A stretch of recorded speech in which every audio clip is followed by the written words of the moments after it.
रामचरितमानस में 14 प्रकार के व्यक्तियों को मरा हुआ माना है। कौन से हैं वो 14 प्रकार के व्यक्ति जो जीवित होते हुए भी मरे हुए हैं? राम और रावण का युद्ध चल रहा था।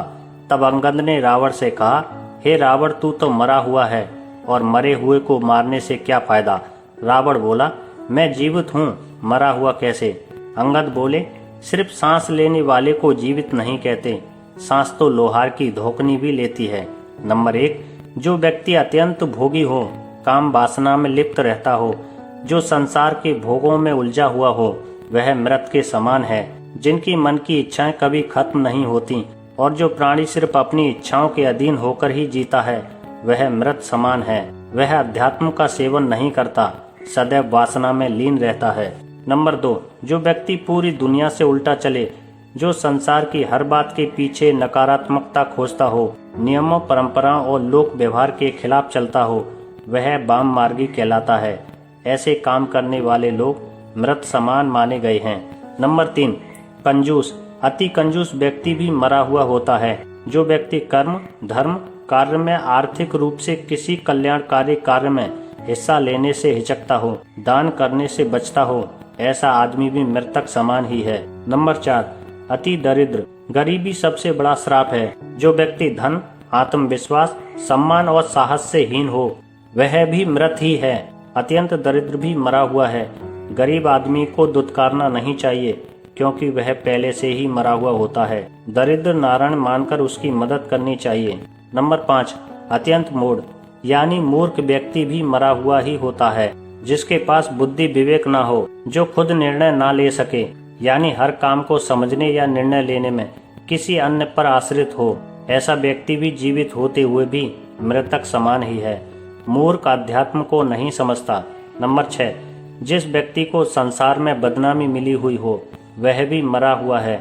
जो घर परिवार, कुटुंब, समाज, नगर, राष्ट्र किसी भी इकाई में सम्मान नहीं पाता, वह व्यक्ति भी मृत समान ही होता है।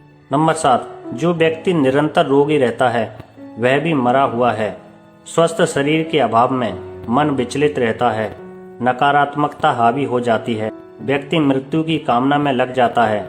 जीवित होते हुए भी रोगी व्यक्ति जीवन के आनंद से वंचित रह जाता है। नंबर 8, अति बूढ़ा।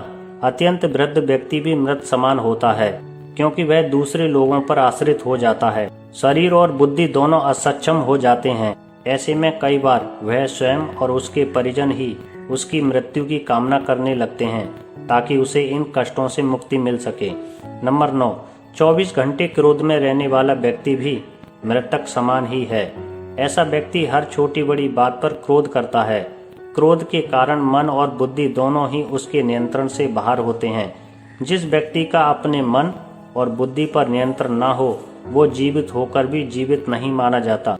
पूर्व जन्म के संस्कार लेकर यह जीव क्रोधी होता है। क्रोधी अनेक जीवों का घात करता है और नरकगामी होता है। नंबर 10, जो व्यक्ति पाप कर्मों से अर्जित धन से अपना और परिवार का पालन पोषण करता है, वह व्यक्ति भी मृत के समान ही है। उसके साथ रहने वाले लोग भी उसी के समान हो जाते हैं। हमेशा मेहनत और ईमानदारी से कमाई करके ही धन प्राप्त करना चाहिए। पाप की कमाई पाप में ही जाती है और पाप की कमाई से नीच गोत्र निगोद की प्राप्ति होती है। नंबर 11, ऐसा व्यक्ति जो पूरी तरह से आत्मसंतुष्टि और खुद के स्वार्थों के लिए ही जीता है, संसार के किसी अन्य प्राणी के लिए उसके मन में कोई संवेदना ना हो, ऐसा व्यक्ति भी मृत्यु समान ही है। जो लोग खाने पीने में, बहानों में, स्थान के लिए, हर बात में सिर्फ यही सोचते हैं कि सारी चीजें पहले हमें ही मिल जाएं, बाकी किसी अन्य को मिले या ना मिले, वे मृत समान होते हैं। ऐसे लोग समाज और राष्ट्र के लिए अनुपयोगी होते हैं। शरीर को अपना मानकर उसमें रत रहना मूर्खता है, क्योंकि यह शरीर विनाशी है, नष्ट होने वाला है। नंबर 12, अकारण निंदा करने वाला व्यक्ति भी मृत होता है, जिसे दूसरों में सिर्फ कमियां ही नजर आती हैं। जो व्यक्ति किसी के अच्छे काम की भी आलोचना करने से नहीं चूकता, ऐसा व्यक्ति जो किसी के पास भी बैठे तो सिर्फ किसी न किसी की बुराई ही करे, वह व्यक्ति भी मृत समान होता है। नंबर 13, परमात्मा विमुख। जो व्यक्ति परमात्मा का विरोधी होता है, वह भी मृत समान है। जो व्यक्ति यह सोच लेता है कि कोई परमात्मा नहीं है, हम जो करते हैं वही होता है, संसार हम ही चला रहे हैं। जो परम शक्ति में आस्था नहीं रखता, ऐसा व्यक्ति भी मृत माना जाता है। नंबर 14, जो व्यक्ति संत ग्रंथ और पुराणों का विरोधी है, वह भी मृत समान है। श्रुत और संत समाज में अनाचार पर नियंत्रण का काम करते हैं। यदि गाड़ी में ब्रेक ना हो तो कहीं भी गिरकर एक्सीडेंट हो सकता है। वैसे ही समाज में संतों की आवश्यकता होती है, वरना समाज में अनाचार पर कोई नियंत्रण नहीं रह जाएगा। तो दोस्तों, आपको ये बातें कैसी लगी, हमें कमेंट में ज़रूर बताएं। आपका कमेंट हमारे लिए बहुत महत्वपूर्ण है। जय श्री राम।